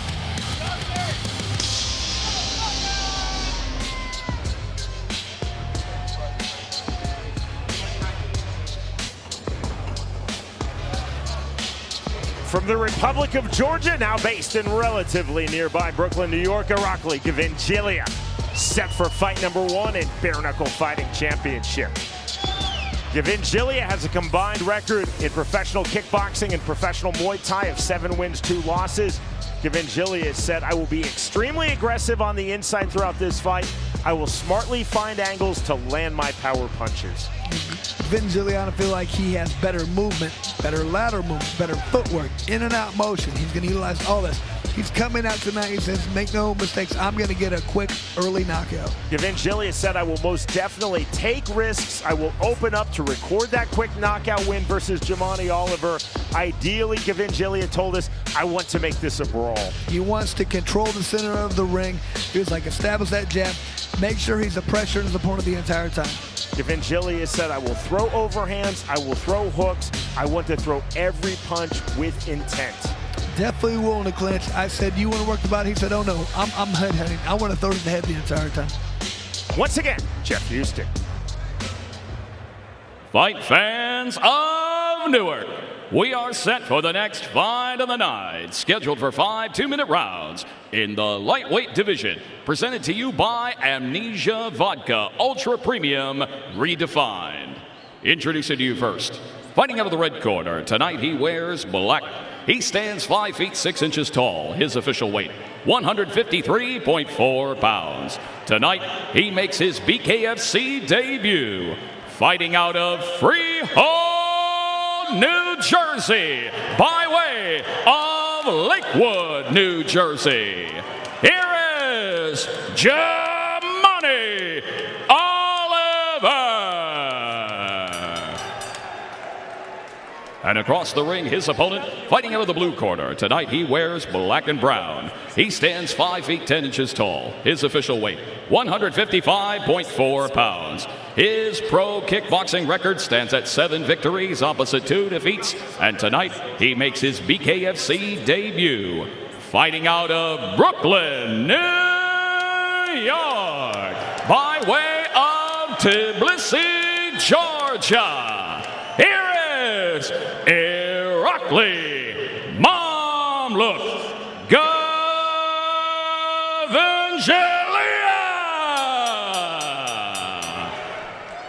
And our referee in charge of the action, Gary Copeland.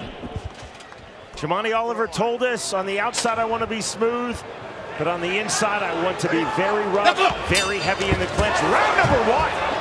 Fast start off of scratch for the Georgian, Rockly Gavin-Gillia. He's in the black and gold trunks, and he's on the canvas. Trapped by Jamani Oliver, who's in the black trunks. And here comes the mandatory 8 to Gavin-Gillia, given by referee Gary Copeland. And I'm not sure that was a real knockdown when he ran into him, but it's kind of a knockdown. That's all that matters, Sean. Right back to it. Immediate forward pressure from Jamani Oliver. So these guys are going at it. They're going to be tired if this goes past a round. Oliver exactly now where he wants to be in the clinch. There's the separation from Gary Copeland. 125 remaining, round number 1. Left hand, big swing from Gavin-Gillia. Just a feverish pace. These guys are really spending a lot of energy. Going to slow it down just a tad. Head movement, lateral movement, step in left hand from Gavin-Gillia, timing the entry of Oliver. Gavin-Gillia really needs to focus on the uppercut. Keep fighting. Oliver getting so low. Big right hand, counter right hand from Gavin-Gillia. Driving forward pressure from Oliver. Gavin-Gillia on the turn. Oliver on the turn right back. It looks like Gavin-Gillia has already seen the uppercut is there. Heavy pressure forward again for Oliver. We talked about solving that distance he has early on in this fight, chest to chest. Back to the range now. Gavin-Gillia once coming forward heavy. Gavin-Gillia on the right hand. Left hand from Gavin-Gillia. Now the Georgian landing big against the American from New Jersey, Jamani Oliver. Trying to work that uppercut in. Separate. Gavin-Gillia. Fight. Naked 2 thrown by Gavin-Gillia off the mark. Forward pressure again from Oliver. Gary Copeland outstanding. And then they referee his BKFC debut. Welcome to the deep end of the pool, Gary Copeland. This is a tough round number 1 to referee.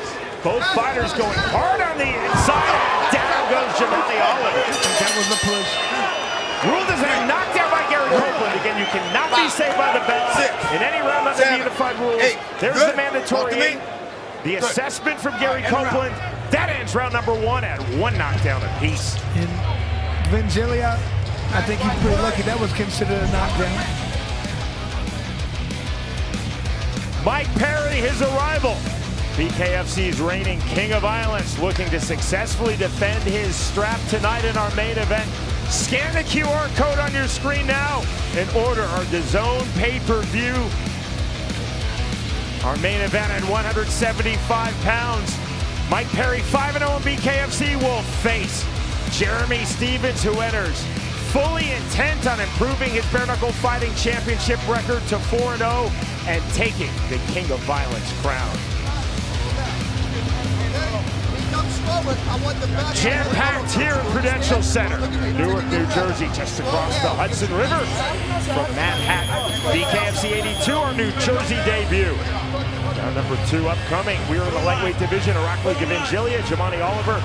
1 knockdown apiece in round number 1. Gary Copeland putting both fighters up to scratch. Round number 2. Both guys got knocked down. I'm not sure either one of them really did. Into the clinch. Round 2 starts exactly where round number 1 left off. Where about 95% of round number 1 took place. Heavy in the clinch. Gavin-Gillia needs to throw those uppercuts as his opponent Oliver's coming straight in with the head down. Gavin-Gillia tried to time that left uppercut. Could not find it. Half tie plum now from the Rockly Gavin-Gillia. Good body work by Oliver. Trying to land hard right hands. You can't grab that arm. You can't grab the arm below the elbow. Good refereeing from Gary Copeland. You cannot hold on to the wrist. You can trap, but you cannot hold. That was the soft warning given to Oliver by Copeland. Both guys landing. Both nearly go down on simultaneous right hands, but it's Oliver to the canvas. Oh, wow. 2 knockdowns now recorded by Rockly Gavin-Gillia. And Gavin-Gillia was hurt at the same time. That was almost both guys went down. That was amazing. Nearly the first ever double knockdown in BKFC history. And he is hurt a little bit. You have to thank Oliver. He's doing a great job by tying up at this point. He doesn't want to sit here and trade punches with a heavy hitter like he's going against at this time. Gavin-Gillia, as he was being clinched by Oliver without the punches, just gave a bemused look to referee Gary Copeland as he allowed himself to be taken to the ring ropes. Half-tie plum now snatched by Gavin-Gillia, but doing so defensively. Dipping shoulder rights to the body from Jamani Oliver. There's the separation from Copeland. Step in left hand from Gavin-Gillia. Copeland was just talking to him about breaking when Copeland says break. No, separate! Separate! Vincilio needs to work on framing out, pushing his opponent away from him so we can land those hard strikes. Step in left hand from Rockly Gavinchilio. Fight in the clinch! Separate! Separate! So the hand trap Quit grabbing! Slap getting through from Rockly Gavinchilio. We're going through the Unified Rules rule book in this fight, Chris. And we go to round 2. Listen, you gotta quit grabbing! Let's take another look warning you right now, at that near double knockdown. I'm gonna take a punt. It's a hard one. You can just hear both of those fists landing at the same time. Both guys took it hard.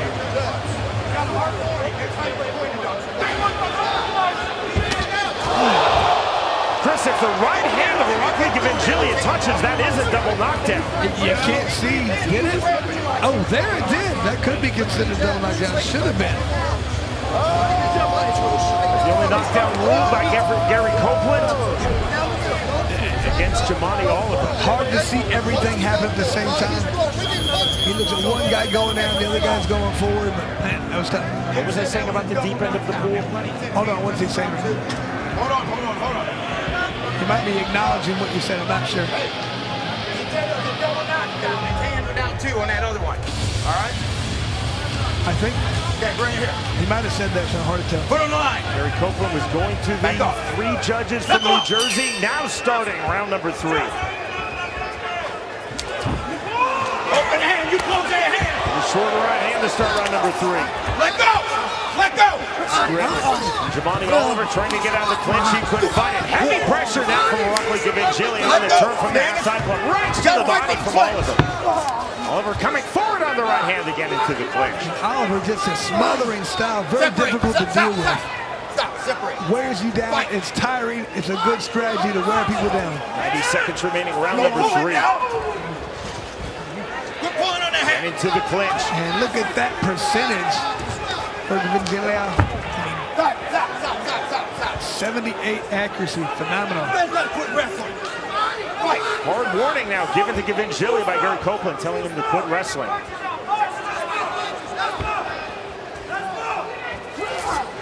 Left hand again, Gavinchilio trying to time that step in left. A chance for position from Oliver gets this. Oh, he's taking a point, I think. Wow. There's a 1-point deduction issued by Gary Copeland to Rockly Gavinchilio. Gavinchilio looks befuddled. He's like, what am I doing wrong? This guy's coming after me. He's right in my face. What am I supposed to do? I believe Copeland's docking that point on Rockly Gavinchilio for excessive holding. There's the left hand. We'll see how that is ruled by Copeland. Yep, that is ruled as a knockdown. And that might be 2 apiece. It might be 3-2 now in favor of Oliver. 35 seconds remaining, round number 3. And the way Oliver gets so low, you almost have to land the uppercut. Otherwise, not going to be able to land the punch. It's so low. Momentum swinging back and forth in this lightweight fight. The momentum now belongs to Jamani Oliver, who has twice been on the canvas in rounds number 1 and 2. Strong round number 3 for Jamani Oliver. The knockdown plus the point deduction to Rockly Gavinchilio. We go to round 4. Look at me. You broke him. Can see. You understand? Come here, look at me. Headbutt. Stop hugging him. If he hugs wow. you, he's going to get point taken away. It's like that's what caused a knockdown, unfortunately, for Gavinchilio. Wasn't really registered by the referee. Hard to see in live time, I understand that. Look at him. Look at him.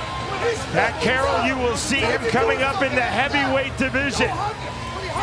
1-0 in BKFC against Aleem Whitfield. That is next. BKFC 82 on New Jersey debut. Off camera, off microphone. Gary Copeland, our referee, just told me retroactively a double knockdown was awarded, so make it 1 knockdown apiece. Further review from the New Jersey Commission deemed, and I believe correctly, Rockly Gavinchilio's hand touched the canvas. So we're actually at 3-2 on the knockdown count in favor of Jamani Oliver. Mix in that 1-point deduction given to Gavinchilio in round number 3 for the excessive holding. So he's up at least 2 points, you have to think.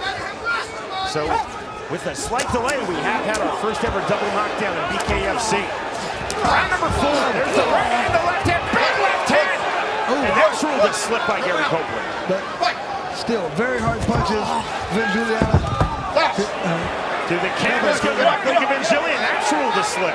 Julian just all over the place. Come on, let's put wrestling down. Limit and throw hard shots. Let go of the head. Uppercut would be nice.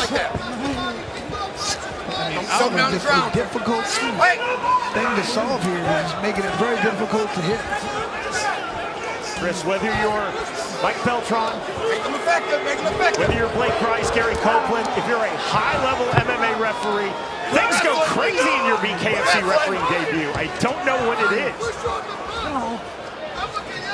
This is a wild, wide-open fight, a double knockdown, the first in BKFC history. 5 knockdowns to this point, 3-2 in favor of Jamani Oliver. A point deduction, still we fight on 45 seconds remaining round 4.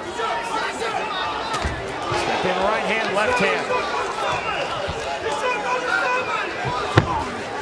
World-class MMA referees are looking going, maybe I need to have a softer landing in BKFC. Do I want to do this? Stop. Separate. Very Let's go. fast Let's pace. go. Gary Copeland doing an outstanding job. This is, again, a wide-open fight.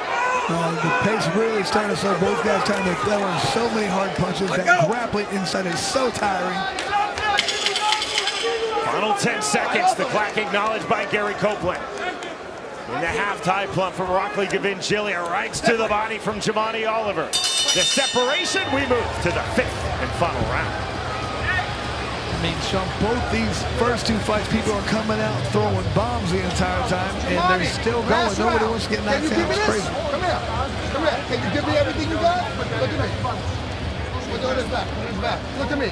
Look at me. Can you give me everything you got? Don't hug. Push him off and punch. You can drop. I need one more drop from you. So you gotta throw just straight punches, okay? You gotta win this round, okay? Look at me. This is your last round, okay? Everything you got. Don't let him push you. Every time he hugs you, push him off and throw punches. You understand? Look at me. Don't great round, çok bir great boy. Artık bu primoy. Всегда отходи. Всегда отходи. Не дай ему держаться тебе. Отходи. Отходи, не дай держаться. Брат, слушай меня. And Sean, some great advice from the corner of Oliver to push off in front. The other corner, no idea what was being said, but I'm sure they were giving him good advice too. They said thank you or good night. I would have been good. I did not understand any of it. I wouldn't understand that. Fifth and final round. 3-2 on the knockdown count in favor of Jamani Oliver. Both fighters down in rounds 1 and 2. Oliver dropping Rockly Gavingilia in round 3. Round number 5 fully underway. Final round. Battered on cue. That's almost a double knockdown, but it's Gavingilia taking the right hand. Oliver fell with his momentum. And that's the 4th knockdown recorded by Jamani Oliver in this fight. Gavingilia needs to come out and throw hard punches the entire time. He's got to get a knockout at this point. He's way down on the scorecard. Feint step from Jamani Oliver. Oliver definitely went down to the canvas, but he wasn't hit. It was the right hand that he landed beautifully against Gavingilia, and then his momentum took him to the canvas. Well refereed by Gary Copeland. Up jab stepping in. Jamani Oliver overhand right from Gavingilia. Big swings continue.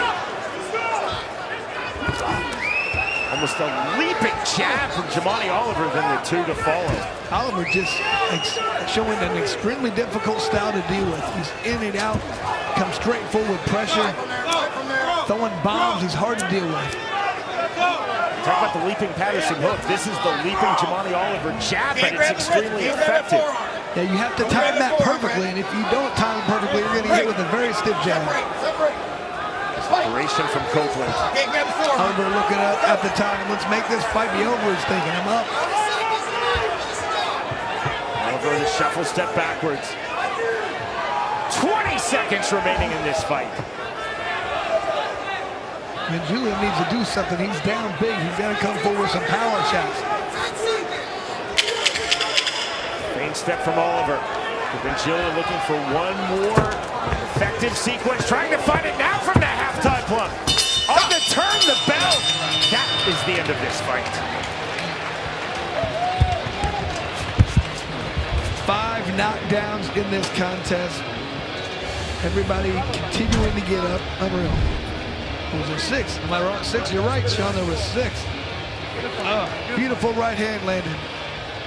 Like it said, Oliver went down, but that was because he threw a punch. He landed off balance. Had nothing to do with him getting hit. Double knockdown kills you because he landed. Round number 1, Oliver dropping Gavingelia dropping Oliver. Round number 2, it was not initially ruled as a double knockdown, but on review, and credit to New Jersey going back, getting it right. Gavingelia's hand did touch the canvas, so the first ever double knockdown in BKFC history. Round number 3, Jamani Oliver recording the knockdown, and Irakli Gavingelia having a point docked by referee Gary Copeland for excessive holding. And round number 5, Oliver dropping Gavingelia 4-2 on the knockdown count. Mix in all of that to make the math even more confusing for our 3 New Jersey judges. That 1-point deduction given to Gavingelia by Copeland in round 3. Oh, we're going to get some crazy scores here, Sean, I have to think. I mean, people are going to have their shoes and socks off, counting toes. It's going to be crazy. Trying to figure out this score.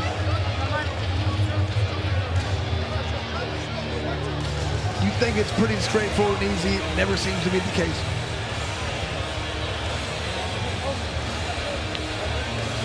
New Jersey, obviously an extremely pedigreed combat sports state. Really in the 80s, this was the epicenter of professional boxing. It was an early adapter of MMA. The New Jersey Commission at the forefront of creating the first ever unified rules of mixed martial arts in 2001. Chris, this was a regular stop for you when you were in the UFC. And now New Jersey welcoming in BKFC. This is a combative sport unlike any other. I think they're learning that on the fly as we go. They're learning this is a little bit different.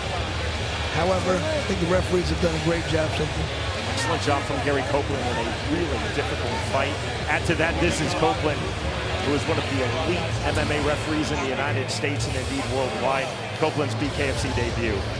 Of course it is. Again, all of our world-class MMA referees, bout number 1 in BKFC, things explode and implode simultaneously. I'm not sure how that happened. You know what makes them think, why did I sign up for this? What's going on here? Full credit to Irakli Gavingelia and Jamani Oliver, both men in their BKFC debut respectively, and both combining to have an outstanding and very competitive, very fun lightweight bout.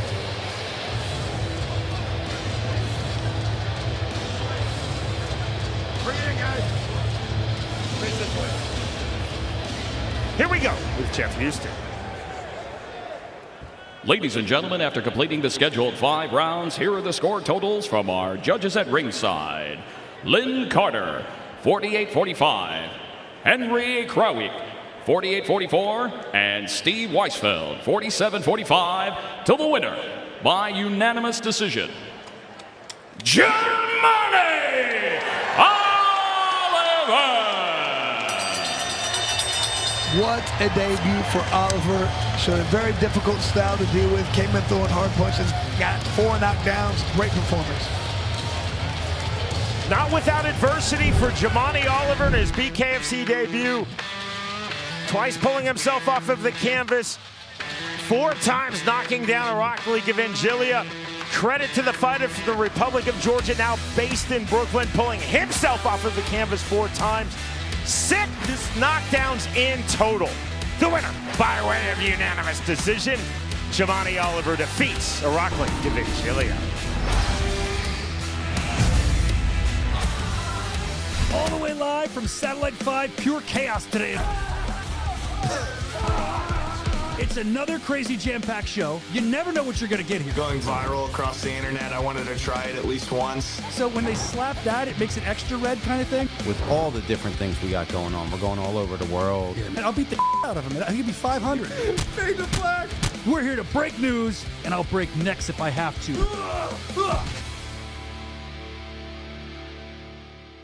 Saturday, October 18th, Bare Knuckle Fighting Championship is back with more adrenaline-fueled action.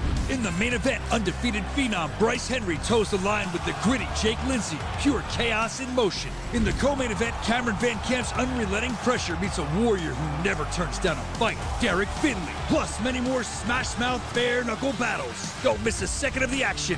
Watch it live on the BKFC app. Download it at BKFC.com. That's BKFC.com.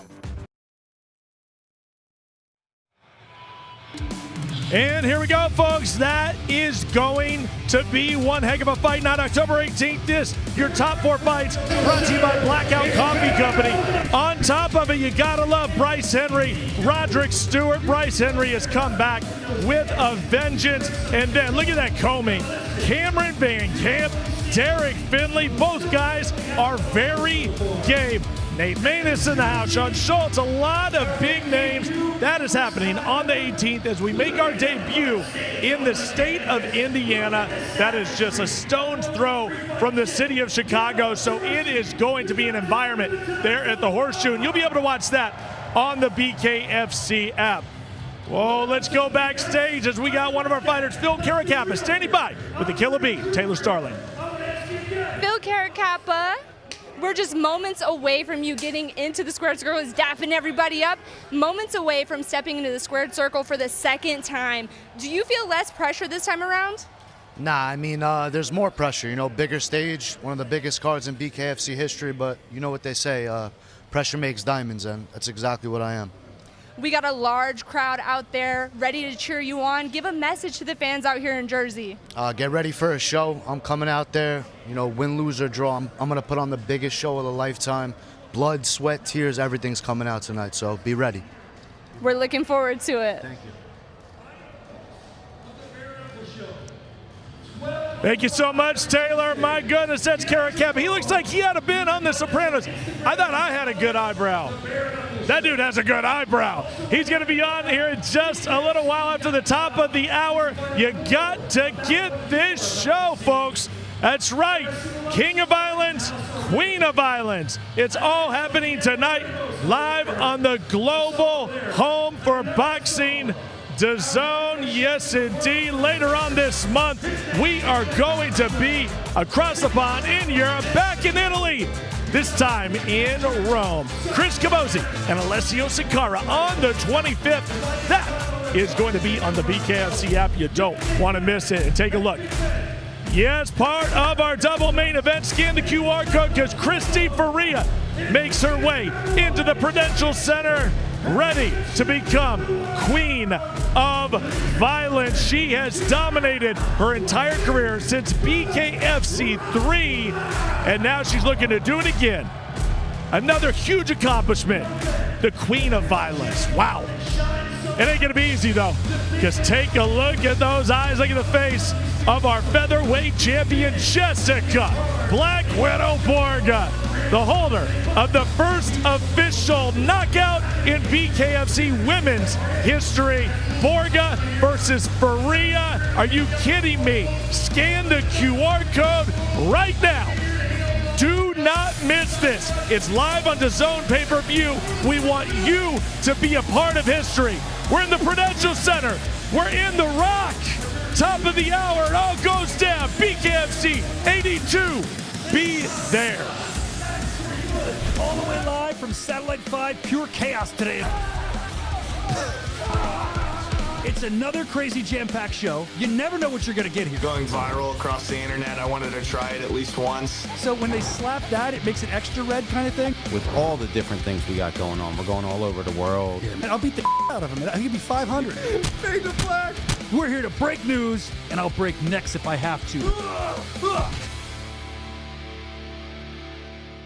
Saturday, October 25th, the world's most exciting combat sport returns to Italy. Bare Knuckle Fighting Championship takes over Rome for the very first time, and a world title is on the line. BKFC Cruiserweight champ Chris Camozzi aims to add another notch to his belt as he steps into enemy territory to face the pure striking savagery of Italian legend Alessio Sakara. Watch all the history-making moments unfold live on the BKFC app. Download it at BKFC.com.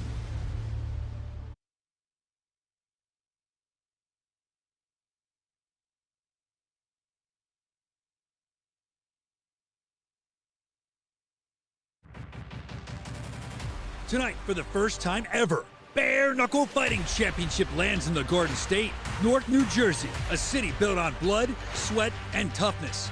Now, BKFC 82 is ready to bring the violence with bare-knuckle warriors like knockout artist the Lone Wolf Mike Trezano, a warrior on a mission to protect his perfect record.